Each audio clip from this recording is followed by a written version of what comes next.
Assalamualaikum warahmatullahi wabarakatuh. Selamat pagi anak-anak.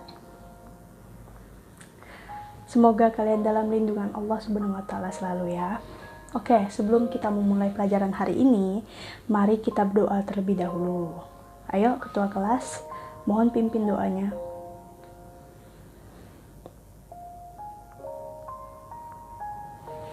Amin.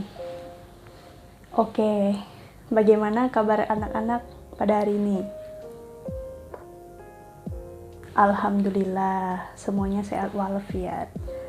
Nah, kalau begitu, Ibu akan mengabsen kalian terlebih dahulu ya. Jika ada teman-teman kalian yang tidak hadir hari ini, tolong diberitahukan kepada Ibu ya. Ya, sebentar.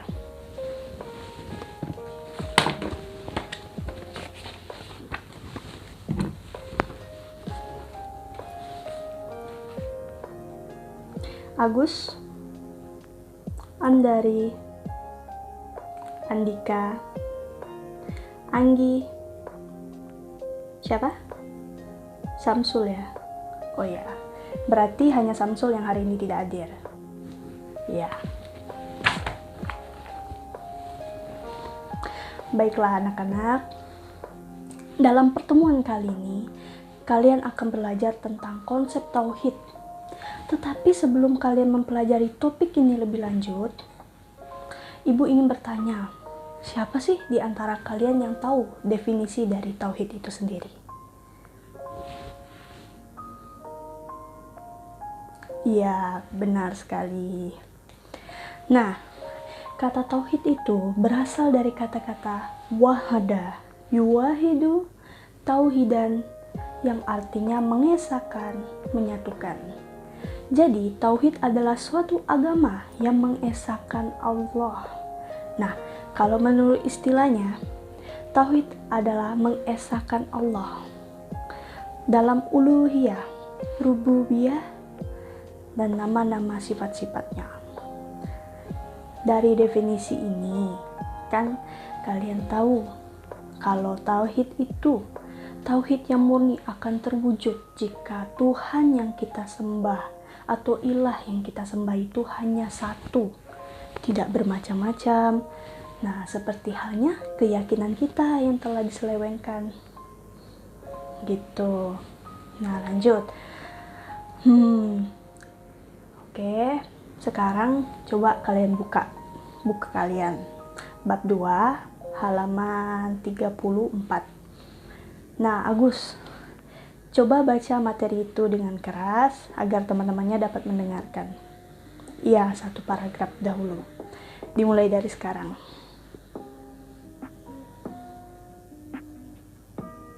Ya, seperti apa yang telah dibacakan oleh Agus, tauhid yang akan terwujud jika terdapat keyakinan bahwa Tuhan pencipta, pemberi rezeki, dan pengatur alam ini hanya satu.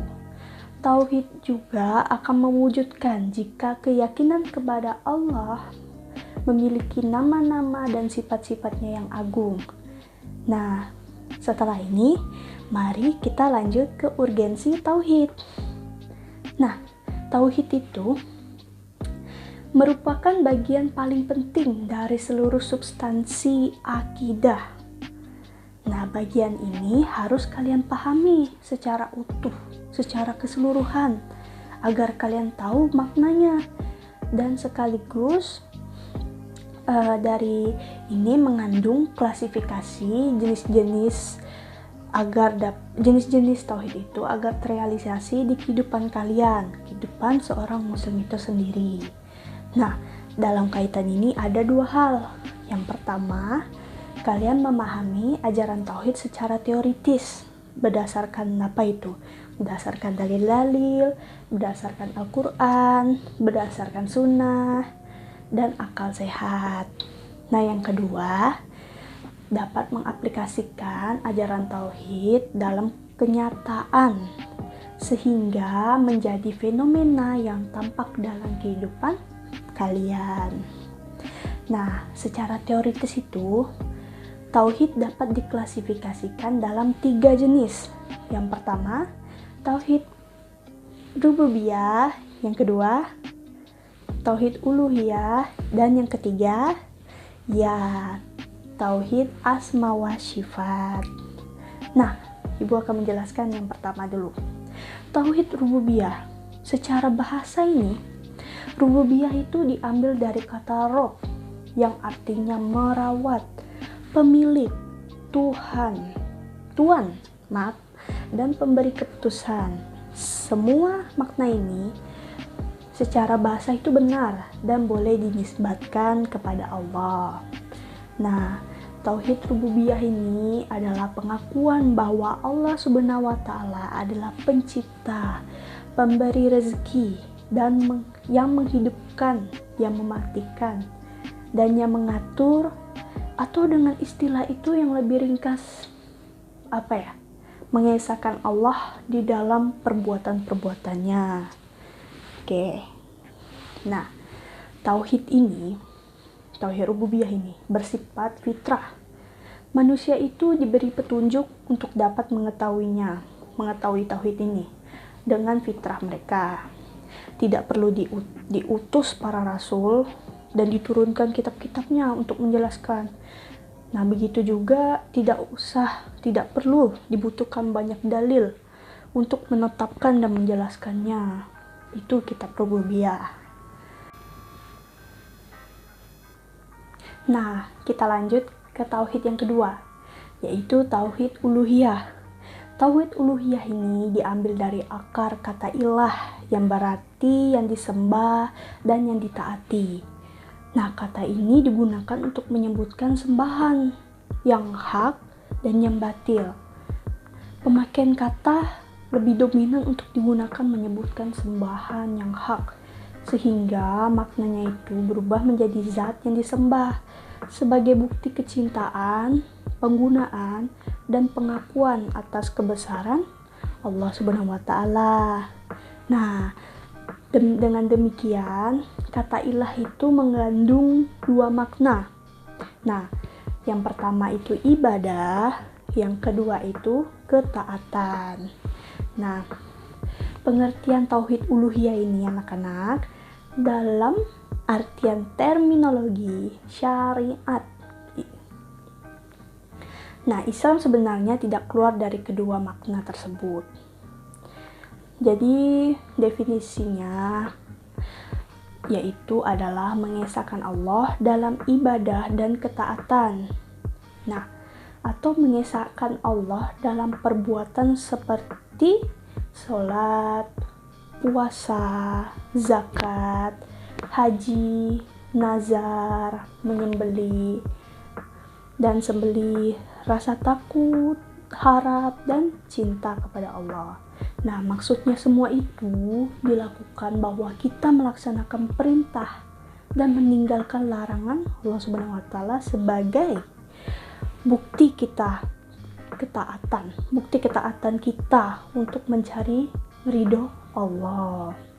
Nah, yang ketiga itu tauhid al-asma wa asifat. Nah, definisi tauhid al-asma wa asifat ini berarti pengakuan dan kesaksian yang tegas atas semua nama dan sifat Allah yang sempurna, yang termasuk dalam ayat-ayat Al-Quran dan sunnah Rasulullah SAW. Nah, dalam Quran surah Asy-Syu'ara ayat 11 yang berbunyi laisa kamislihi syai'i wa huwas samiul basir. Tidak ada sesuatu pun yang serupa dengan Dia, dan Dia Maha mendengar lagi Maha melihat. Nah, Allah Subhanahu wa taala itu sudah menetapkan sifat-sifat dirinya atau Asmaul Husna secara rinci, yaitu menyebutkan bagian-bagian kesempurnaan itu satu persatu, anak-anak. Nah, terlihat dari surat yang tadi Ibu bacakan. Surat apa? Ya, surah Asy-Syu'ara ayat 11 yang berisi Ya Maha mendengar lagi Maha melihat. Nah, tauhid ini akan terwujud dengan menetapkan apa yang telah Allah tetapkan untuknya dan kitab-kitabnya, dan apa ya yang telah ditetapkan rasul-rasul kita. serta menyangkal apa yang telah disangkal Allah untuknya dan apa yang telah disangkal oleh Rasulnya tanpa adanya perubahan dan penyangkalan, lalu penyerupaan, dan tidak menyatakan bagaimana caranya. Jadi Allah telah menetapkan jika Allah melarang kita berbuat sesuatu, maka kita harus mengikuti larangannya. Nah, setelah 3 tauhid tadi, ada pengaruh tauhid anak-anak terhadap kehidupan seorang muslim. Nah, kalau tauhid itu dilihat akar dari keimanan seseorang, nah tauhid yang kuat itu, maka seorang muslim akan mampu menjalankan proses penghambaannya kepada Allah tanpa ia merasakan berat dan terpaksa. Nah, karena hanya satu tujuan mereka hidup, yaitu keinginan mereka untuk bertemu dengan Tuhannya, yaitu Allah Subhanahu wa Ta'ala. Nah, implementasi penghambaan seorang muslim kepada Allah itu, implementasi penghambaan kepada Allah Subhanahu wa Ta'ala itu akan terwujud dalam berbagai aspek kehidupan seorang muslim. Nah, mulai hubungan antara manusia dan Allah, hubungan manusia dan manusia, dan hubungan manusia dengan alam. Nah, ketiga hubungan tersebut akan terwujud secara selaras dan harmonis karena memang itu perintah Allah. Nah, dengan mempunyai akidah yang kuat, jadi seorang muslim itu akan dapat melewati rintangan hidup dengan baik dan ringan. Tapi nih anak-anak, di era sekarang, di era modern ini, banyak rintangan dan pengaruh globalisasi. Nah, seorang muslim ini harus kuat, harus memiliki tauhid yang kuat untuk dapat melalui hal itu. Nah, karena rintangan-rintangan akibat globalisasi ini, munculnya gerakan negatif atau unsur-unsur negatif, yaitu anti tauhid. Jadi seorang muslim ini dihadapkan pada kesenangan dunia. Nah, maka dari itu kita sebagai umat muslim harus mempertahankan ibadah kita, memperkuat tauhid kita agar dapat mempertahankan diri, membuat benteng dalam melindungi diri kita terhadap era globalisasi itu, agar tauhid kita tidak turun. Begitu. Nah, sampai sini Ibu ingin memberikan kalian tugas kelompok. Nah, kalian di sini ada berapa orang? 20, ya. Nah, di sini Ibu akan membagikan kalian 4 kelompok. Jadi setiap kelompok itu bebas memilih anggotanya masing-masing. 5 orang ya, jangan lebih. Nah, kalian buat, pertama kalian pilih salah satu dulu, tauhid apa yang kalian pingin. Terus kalian berikan contoh-contoh tauhid tersebut di kehidupan sehari-hari. Nah, setelah kalian membuat contoh tauhid tersebut, nanti kalian kumpulkan ke ruangan Ibu. Jadi ketua kelas yang mengumpulkannya ya. Nah,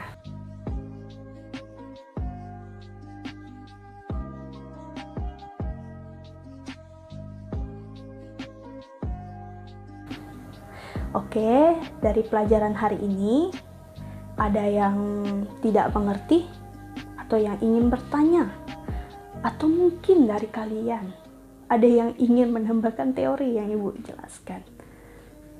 Ada? Iya, tidak ada ya. Ya udah, tidak apa-apa. Baik, Ibu akhiri kelas hari ini. Wabillahi taufiq wal hidayah. Wassalamualaikum warahmatullahi wabarakatuh. Ya, jangan lupa ya dikerjakan tugasnya. Nanti kedua kelas kumpulkan ke Ibu. Ya, makasih. Selamat pagi.